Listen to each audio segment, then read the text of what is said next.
status. Sa social media, alam ninyo ito, may status na nakalagay at kailangan lagyan ninyo kung ano yung status ninyo. And I like this icons here. It starts with status courtship. Ito yung time na mag-eyes to eyes kayo, bituin lahat ang nakikita nyo sa mga mata ng bawat isa. Courtship. Sunod, proposal. May bulaklak oh. Sa likod. Oh, proposal. Sunod, marriage. Sadly, yung last, sana hindi ganyan eh, pero it happens eh, it's reality to eh. Na medyo na apektuhan. So, nakita mo may slash na naghahati sa kanila. And that happens. Now, I was looking at this passage since last month na pinag-aralan natin ito. We can easily look at two kinds of relationships here in this passage and the dynamics behind it. First, we see the relationship between husband and wife. Of course, identify natin si Nabal at si Abigail. The husband-wife relationship and the dynamics behind their relationship. Ang ikalawa na makikita natin dito is the employer-employee relationship. Si Nabal at si David. But we would reserve that for another day. And so, I have given this, itong dalawang messages na ito, managing common household conflicts. But this morning's study will just focus on the marriage part. And probably on the last Sunday, we would consider the employer-employee conflict na minsan nangyayari talaga. Nangyayari din. And so we would just focus on this part this morning. I have given this study the title, A Right Heart in an Ailing Marriage. Ayaw kong lagyan ng failing. Kasi kung failing, parang negative masyado eh. Pag sinabi mong ailing, may sakit. Pwede pang gamutin. And so, ito yung title ng ating pag-aaralan this morning. A Right Heart in an Ailing Marriage. It is not my intention na if your heart is hurting, kapag may sugat ang puso mo this morning, it is not my intention na yung, di ba sa sugat parang may scab? Hindi ko intention na tuklapin nyo para magdugo ulit. Hindi ko intention yun. But we will just go into the Word and find comfort and healing from the Word. And it is the beauty of the Word of God. Talagang God loves us so much. He gives us principles and learnings to benefit us in our daily lives. Okay, so let us pray first and then we will go to our study. Father, we thank you for this wonderful morning. We thank you for the opportunity that we can study your word today. So much is happening around us, dear God. And we see everything unfolding right before our eyes. Institutions being destroyed by the enemy of our souls. Beginning with our families, dear God, beginning with our marriages, Satan is doing his best to destroy our marriages. Satan is doing his best to ruin our families. Our governments, we see that happening lately in almost all parts of the world, including our country.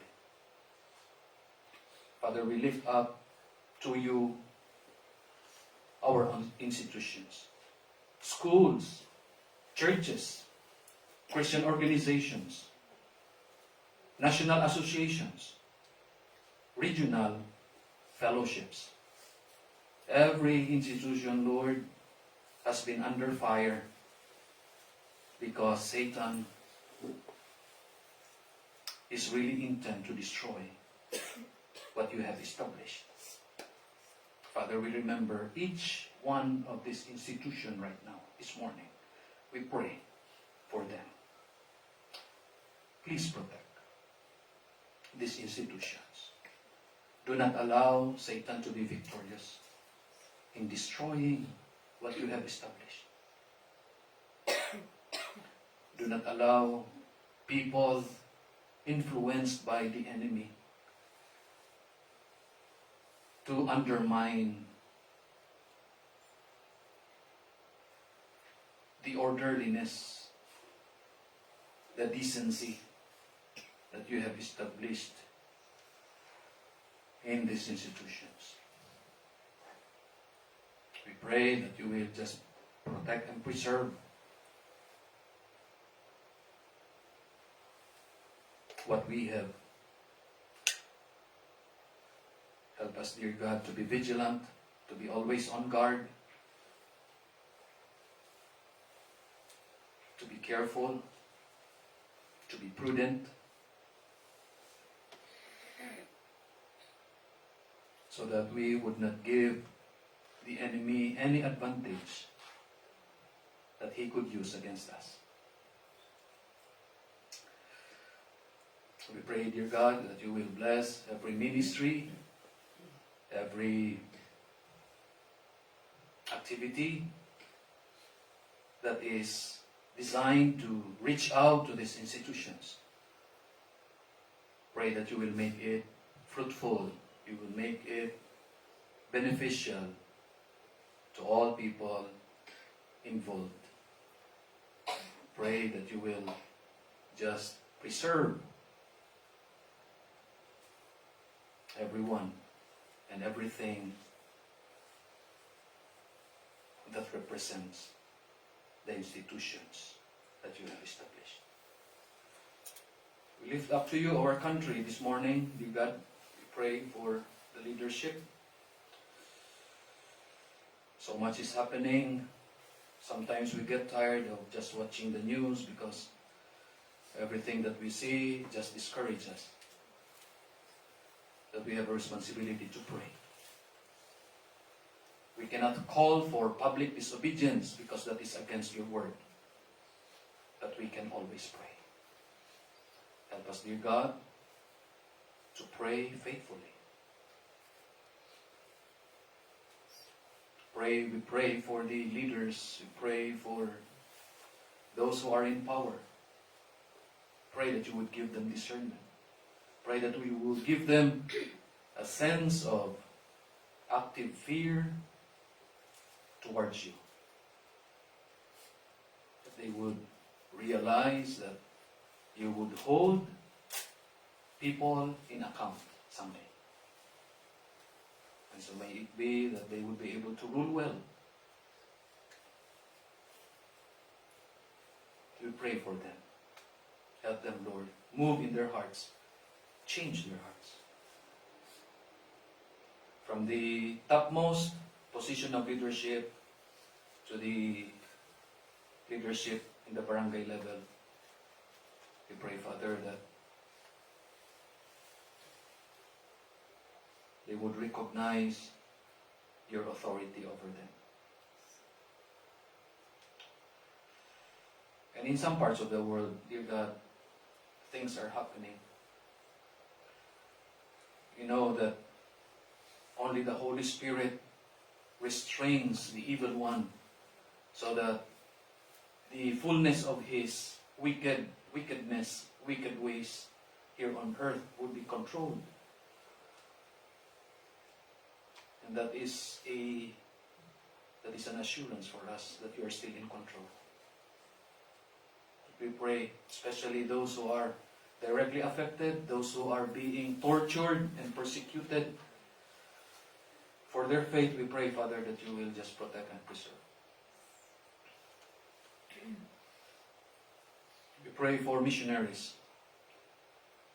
They are doing their best, despite the limitations of resources, to reach out to their target people. But there are times when when disagreements, fightings happen between missionaries and missionaries. Oh God, please preserve their unity. Protect them, Lord.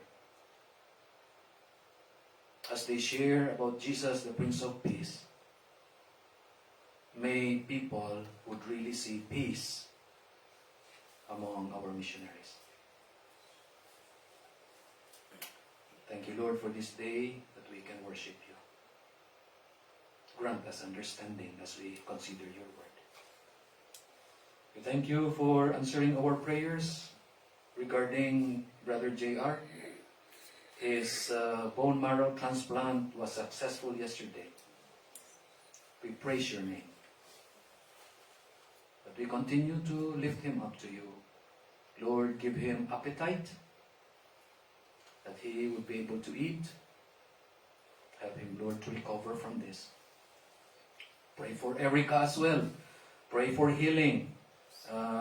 Pray that the cannula attached in her body, to her body, would really help her, Lord, in the first phase of the procedure that would be done to her in the coming weeks.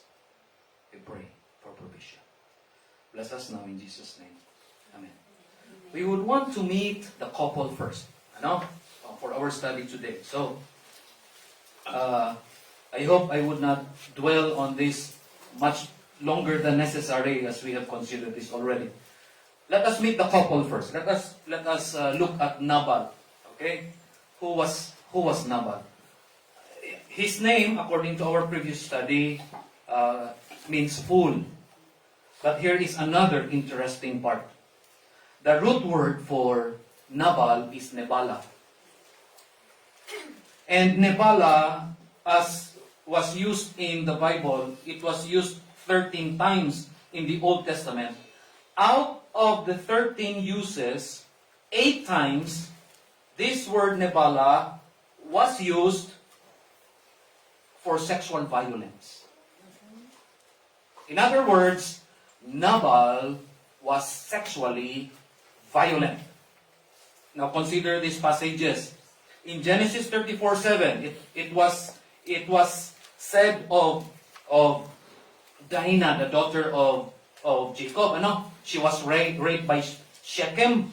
The word rape there is Nebala, sexual violence.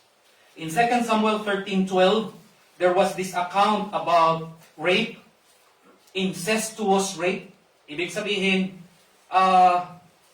rape na nangyari between blood relatives.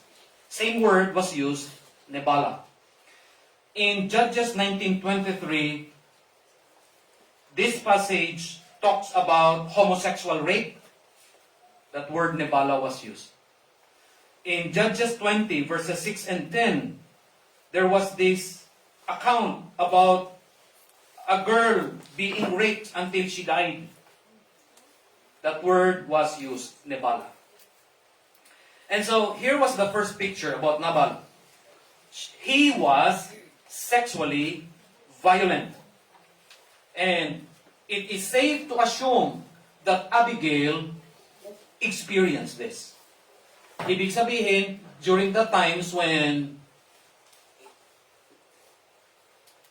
she is not willing for any moment of intimacy with her husband, still, Nabal would force himself into her.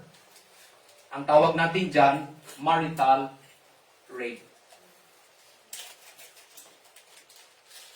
And probably hindi lang si Abigail ang naka-experience nito. Probably their handmaids, their woman servants also experienced sexual violence under Nabal. Second, not only that he was violent, he was selfish. Verse 11. If you read verse 11, you find the pronoun I and my 7 times. And that speaks of selfishness. Shall I then take my bread and my water and my flesh that I have killed for my shearers and give it unto men, whom I know not whence they be? That talks of selfishness. No one matters to Nabal, not even his wife Abigail. What was important to him, or who was important to him, was just himself. Nabal was selfish. Ikatatlo, he was stubborn. Verse 17, this was said of him, of one of his servants. Ito yung comment sa kanya. He is such a son of Belial that a man cannot speak to him. Hindi makapagbigay ng suggestion kay Nabal because he doesn't listen. Hindi makapagbigay ng advice sa kanya because he would just ignore it. Nabal was stubborn. Hindi makikinig. Ito pa, it gets worse. Nabal was a drunkard. Sabi sa verse 36, and Abigail came to Nabal, and behold, he held a feast in his house, like the feast of a king. And Nabal's heart was merry within him, for he was very drunken. And the word drunken there gives the idea of a habit of drunkenness. Hindi lang social drinker si Nabal, hindi lang siya umiinom in special occasions, he was always drunk. He made it a habit to drink. Lasinggero. That was Nabal. At siguro ito na yung pinakagrabe na description sa kanya. According to Psalm 14:1, sabi dyan, the fool says in his heart, there is no God. And the word fool there is Nabal. Nabal was an unbeliever.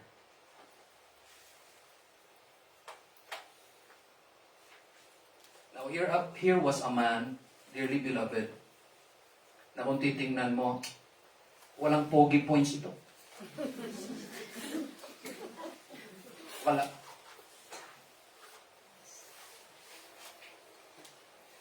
Again, let me say this. I have no one in mind when I was preparing this na kino-condition ko ang sermon para targetin kung sino dito. Wala. It is how the word describes this particular man, and it is just so sad na this is happening. This is reality. This happens. And probably in our midst today, we have spouses na ganito. Let's look at Abigail. Abigail, on the other hand, was wise and discerning. I like this in the original. Isha Tovat Sekel. The only woman in the entire Bible na tinawag na ganito. Walang iba.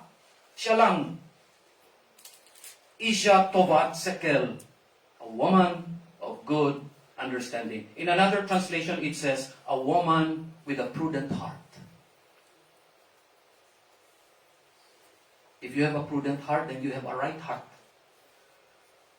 That was Abigail. Second description, you find that in verse 3. Ito, verse 3 rin. She demonstrated beauty. She was beautiful. Verse 3. She was among the 3 women mentioned in the Bible na tinawag na beautiful. Tatlo lang ang babae sa Bible na tinawag beautiful. Tatlo lang. Siya isa. Alam niyo kung sino dalawa? Si Sarah. Si Esther. Correct. Correct. Si Esther. Sino ang isa? Yung nasa Proverbs. Si Sarah, ang mention sa kanya, fair. Very fair. Pero hindi beautiful. Si Rebecca.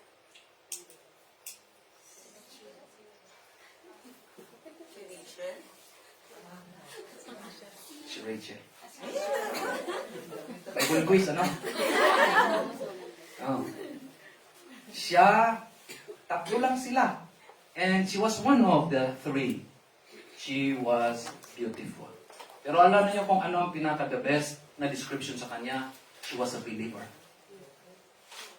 She was a believer. She believed in God. In verses 26 and 30 and 31, she believed that God is alive and just. Ang Diyos buhay. Ang Diyos makatarungan. She also believed that God takes account, that God holds all people accountable. Kahit anong mangyayari, mananagot ang lahat sa Diyos balang araw. You find that in verses 30 and 31. So here is a picture of this couple.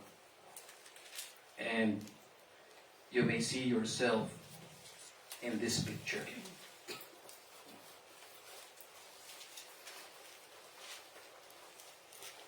Let's look at their relationship status. Okay? Siguro, tatanungin ninyo, Pastor, how could it be possible? Ganon ang description ng lalaki, ganon ang description ng babae, magkaiba. Poles apart, positive, negative. Bakit nagpakasal? Let us consider this. First, theirs was an arranged marriage. Kasi this happens in the Old Testament times. Okay? Arranged marriage ang nangyari. Now, may dalawang klaseng pagpapakasal. By circumstance, by choice. What happened to Abigail was marriage by circumstance. She cannot do anything about it. It was arranged for her by her parents. Pero sa atin siguro, to most of us right now, modern times, we get married by choice. Siguro in some parts of the Philippines, with some tribes, nagyayari pa rin yung arranged marriage. But generally speaking, we marry by choice. Pero this couple had an arranged marriage. Ikalawa, their marriage was an incompatible marriage. Now, kung magpapakasal ka, usually, kung babae ka, ano yung kumbaga, eligibility mo? Kung ikaw lalaki at magpapakasal ka, ano yung eligibility mo? Let me give you an idea.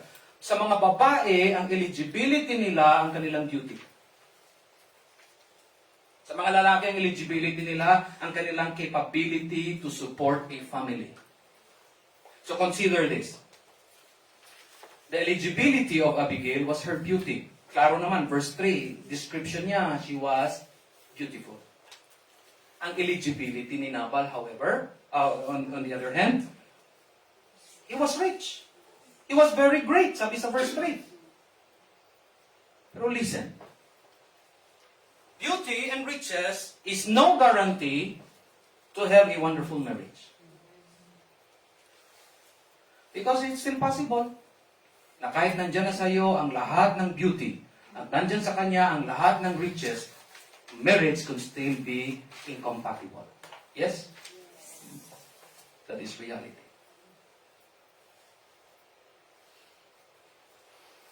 And so let me give you early on this first principle.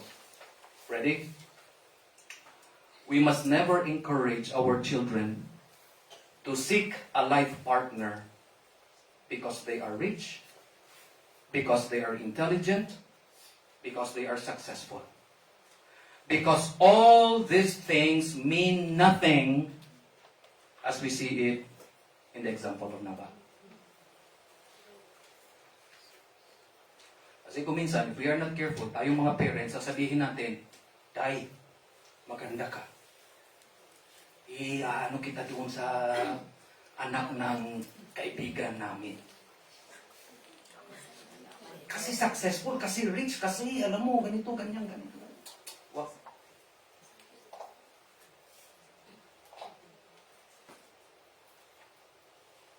I hope and pray as Christian parents, we would never do that. I hope and pray as Christian parents we would possess the right heart, the prudent heart, to decide against that. That we would just consider giving our children in marriage, all because of the eligibility of either wealth or intelligence or success. Theirs was a bad marriage.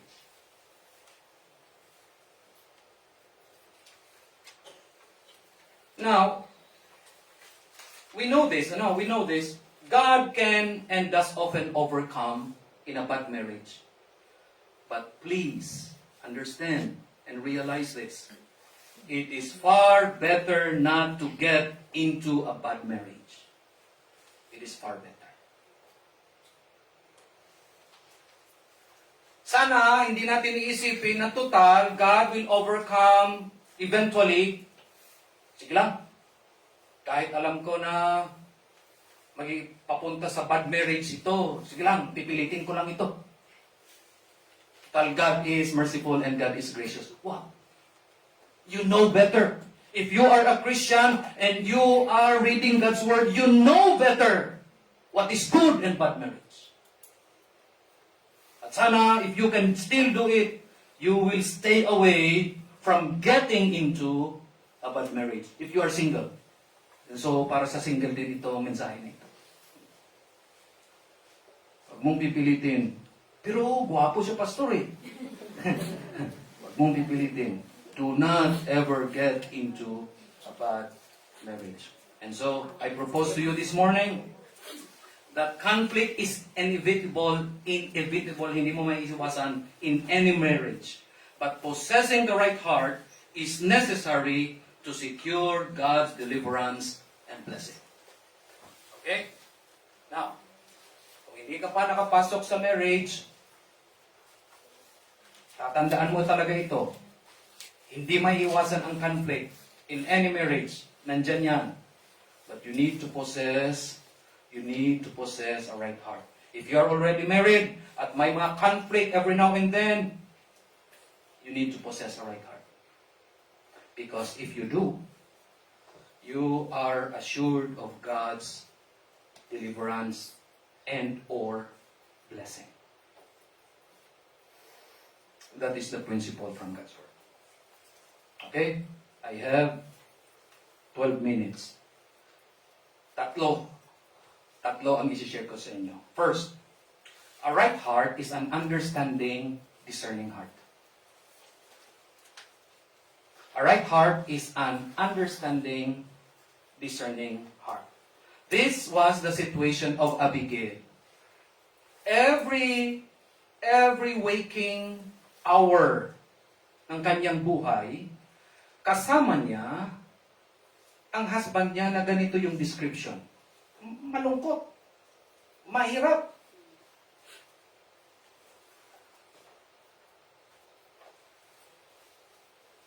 There may be suggestions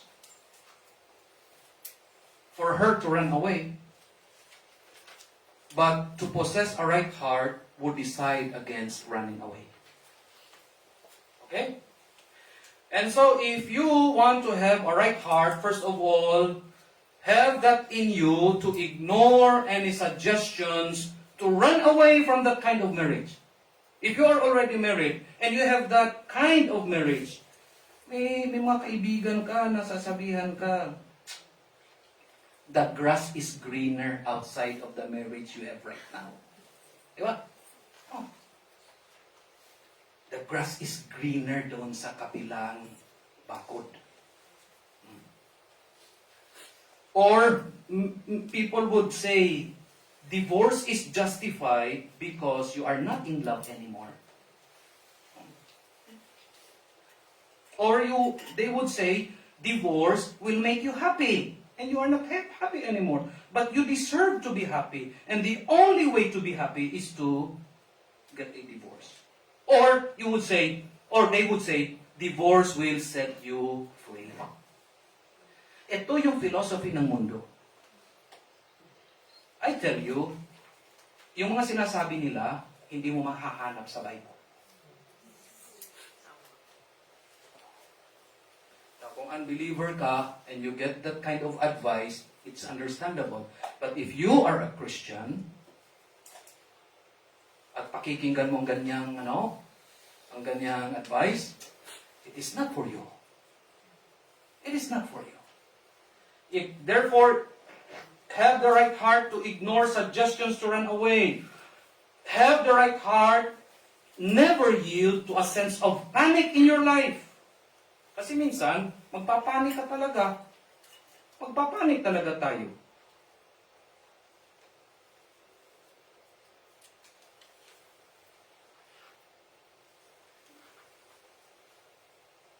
I can just imagine a father who goes home drunk. Pagpasok niya sa bahay, nanginginig sa takot ang buong pamilya. Wife and children trying to hide because they cannot bear the violence of a drunk father or husband. And many times, the family panic. Takot, iniisip what to do. Abigail did not do that. She didn't fall to the trap of sensing panic in her life. Even though ganyan si Nabal, she kept on with her life. Listen to this. Somebody said, discernment is thinking through all the options and refusing to submit to the panic of the moment. I like that. You can still go through the options. You identify what to do. Pero hindi na-include sa options mo na iiwan mo siya at hihiwalayan mo siya. Hindi. You take the example of Abigail. She was there, trying to cultivate what remained in her marriage. But she was there. She had this understanding, discerning heart. When she presented herself to David, she presented herself as a maidservant, not as a concubine. She brought her gift to David para pakainin si David at ang kanyang mga kasama na mga tao. But she didn't present herself to him in a seductive way. Hindi niya sinabihan si David, David, hindi na ako uuwi. Itanan mo ako, wala.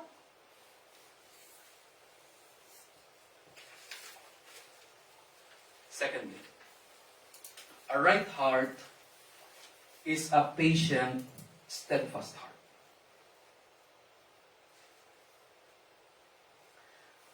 If there's one thing that we can see about Abigail, she did not grow bitter despite her experience in her marriage. There was nothing in the Word of God in 1 Samuel 25 that you can read, that you can see Abigail becoming bitter. Wala. And that calls for a right heart.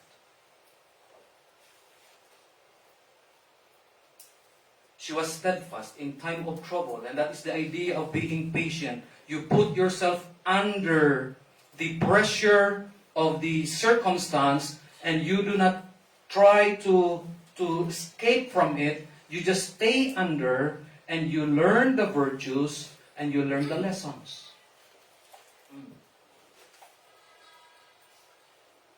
Abigail was patient to remain under the test. Para sa kanya, her virtues, her character was being tested.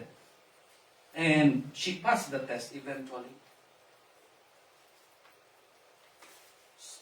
One marriage counselor once said, when you come to this particular circumstance in your married life, sabi niya, use the trouble to develop virtues and to learn lessons.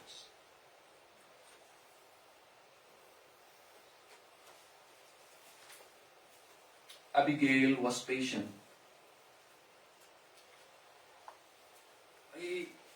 what I like about Abigail, there was no resignation.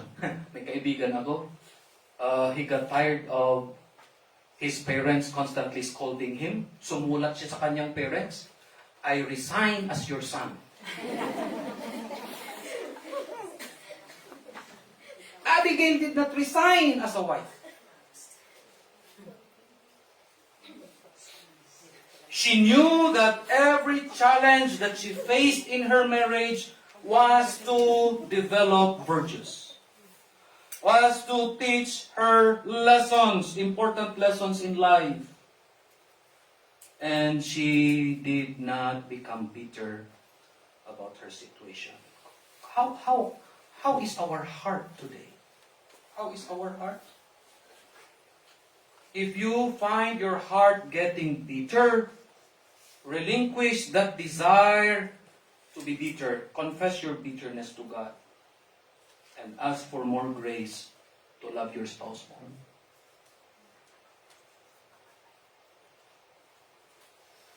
Third, a right heart is a submissive, humble heart. From verses 23 to 31, this is one paragraph. 6 times in this paragraph, you see Abigail speaking of herself as David's maidservant.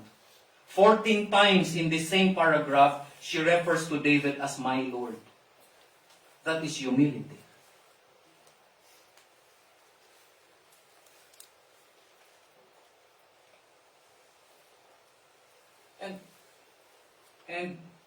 And this is true. If you have a right heart, you will always find this mindset of a servant. That you would be willing to serve.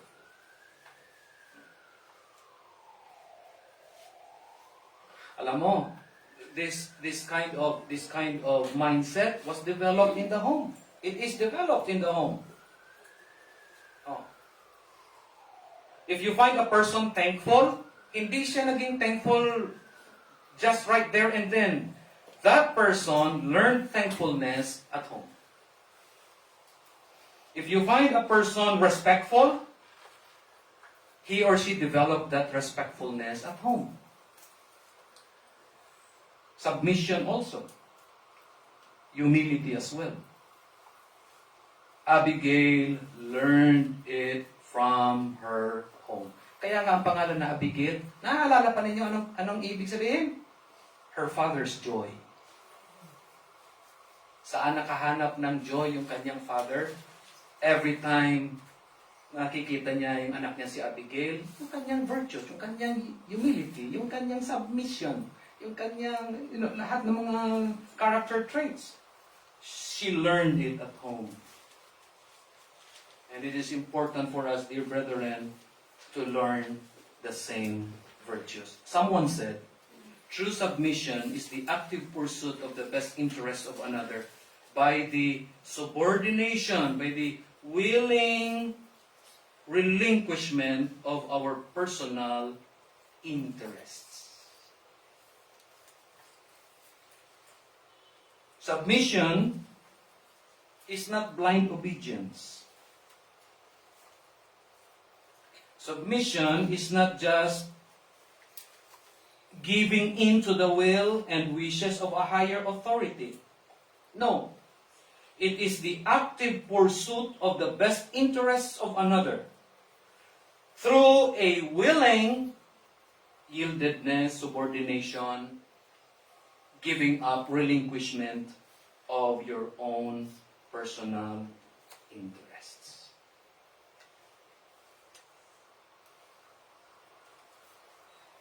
It takes God's grace to be submissive in a marriage like this. It takes God's grace. It takes God's grace to possess a humble heart in a marriage like this. And so, let us bring this into one big, beautiful picture. Let us have a right heart and get God's perspective. Especially sa 2 Corinthians 6:14 where it says, "Be ye not unequally yoked together with unbelievers." Now let me address our singles today. Huh? Easy? Let's do easy. Okay. Easy hindi exempted.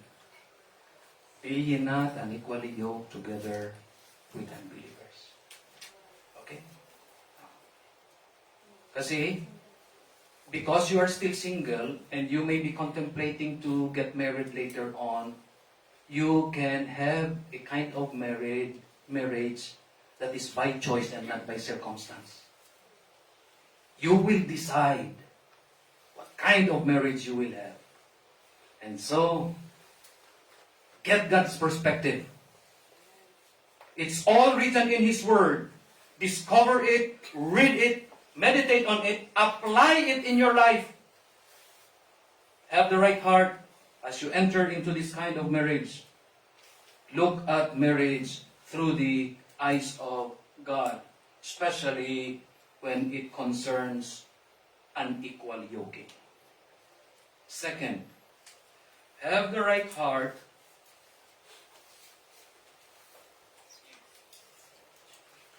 and see the whole picture. These are instructions both for the wife and for the husband. For the wife, it says in verse 1, "Wives, submit to your own husbands." Submit to your own husbands. Mga kapatid, married women, please remember this. In some churches, may mga married women na mas nagsasubmit sa mga pastor nila kaysa sa mga husbands nila. Totoo yun. Pag sinabi ng husband, sa Sabado, may ano tayo? Biyernes pa lang, nandun na. Pero kapag husband, they find it hard to submit. Wives, if you're a Christian wife, this is God's instruction for you. Wives, submit to your own husbands. Do it and do it well. Because you will give account someday. For the husbands, verse 7, ito yon. Husbands, dwell with your wives according to knowledge, giving them honor. Know the word. Know the word. So that you will be knowledgeable on how to treat your wife. You will be knowledgeable. Alam mo what hurts your wife. Alam mo. Alam mo what hurts your wife. Alam mo kung saan ang limitasyon mo. Alam mo na natural lang para sa wife ang magselos. Alam mo kung anong dapat limitasyon mo. Possess the knowledge. And honor your wife. I'm preaching to myself because I may forget to live with my wife according to knowledge. I have to preach to myself because I may forget to honor my wife. This is instruction to us. Sa amin, mga husbands. Have the right heart. And so do not ever do anything that may hurt your wife. Ang wife minsan hindi kumikibo eh. Pero alam mo, something's wrong. Totoo yun, totoo yun. Totoo yun. Oh. Pag ganyan na ang wife ko, pag ganyan na. Alam mo, may ano yan, alam mo. Pag alam mo, talaga malaki ang kasalanan mo. Alam mo.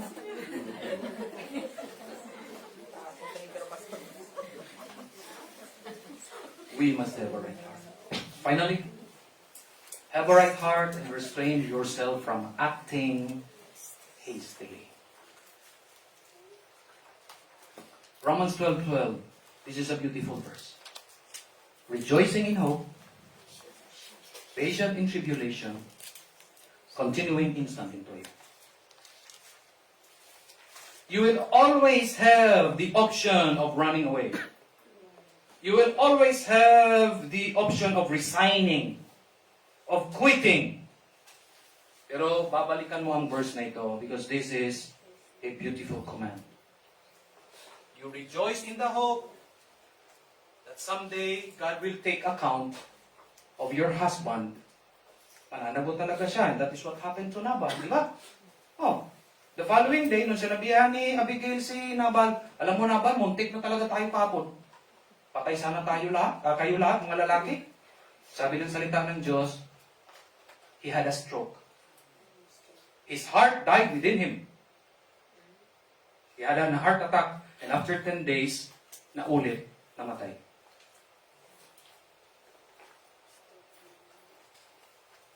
Probably, at least 15 years ago, I preached in a National Womiso Conference sa Malaybalay.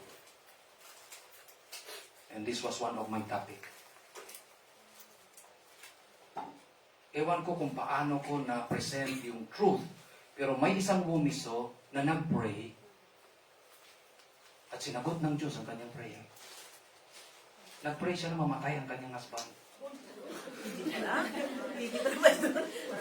Now, let me be clear. Hindi nyo gagawin na ipag-pray ninyo na mamatay ang husband ninyo. Hindi nyo gagawin. Hindi nyo gagawin. Wag. But you see, this is just proof that God vindicates. At ang vindication, hindi para kay Abigail. You may think na, salamat, nice ending yung buhay nila, namatay, na-vindicate si Abigail. It was not Abigail that was vindicated. It was David that was vindicated. Because he would be king. Pinakinggan ng Diyos ang desire ni Abigail para kay David, that David would not become king with blood in his hands. Rejoicing in hope. Patient in tribulation. We go through tribulation. In our marriages, we go through tribulation. But let us be patient because it is commanded by God. And finally, we continue in prayer. That is what we need. We keep on praying. Because nothing is impossible. Some of you here have felt the power of changing prayer at work, in your husband's lives. I can see some of you, binago ng Panginoon dahil sa prayer. I can see. And so, nothing is impossible. Pwedeng baguhin ng Diyos. And yet, listen to this other side. It is also possible na sometimes deliverance will not happen in this side of heaven. And finally, namatay si Nabal, pinasundo ni David si Abigail. Sabi ng mga servants, Abigail, pinapasundo ka ng aming employer, ng aming amo. Sama ka sa amin because he wants to have you as his wife. Alam mo kung ano yung response ni Abigail? She did not act as if she was already queen. Alam mo ano sabi niya? Sasama ako because I want to wash the feet of your master's servants. That is humility. And that only happens when a person has the right heart. Let's have a right heart. And commit to God whatever conflicts we have in our marriages. Father, thank you for your word.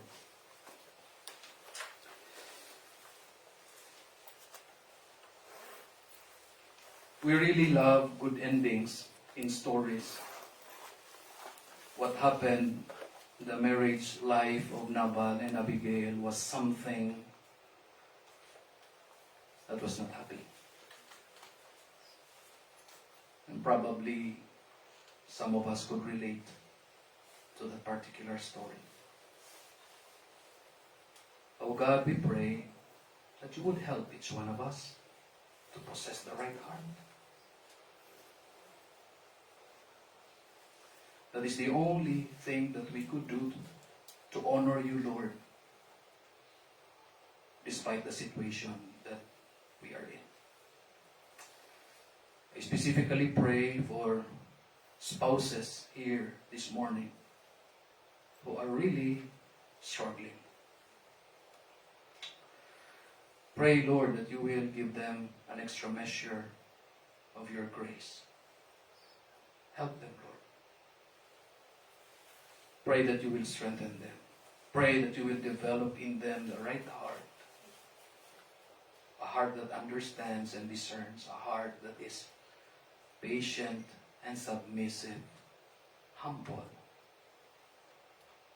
Steadfast. Oh God, please help. In your own time, you will do your work. And it is not impossible that you will change hearts. Pray that you will give us faith to believe that we will be able to see hearts that will be changed, lives that will be changed inside of our families, inside of our marriages. And so grant your people, spouses who represent marriages here in this room right now, this morning. Bless. Give your favor to each one. In Jesus' name.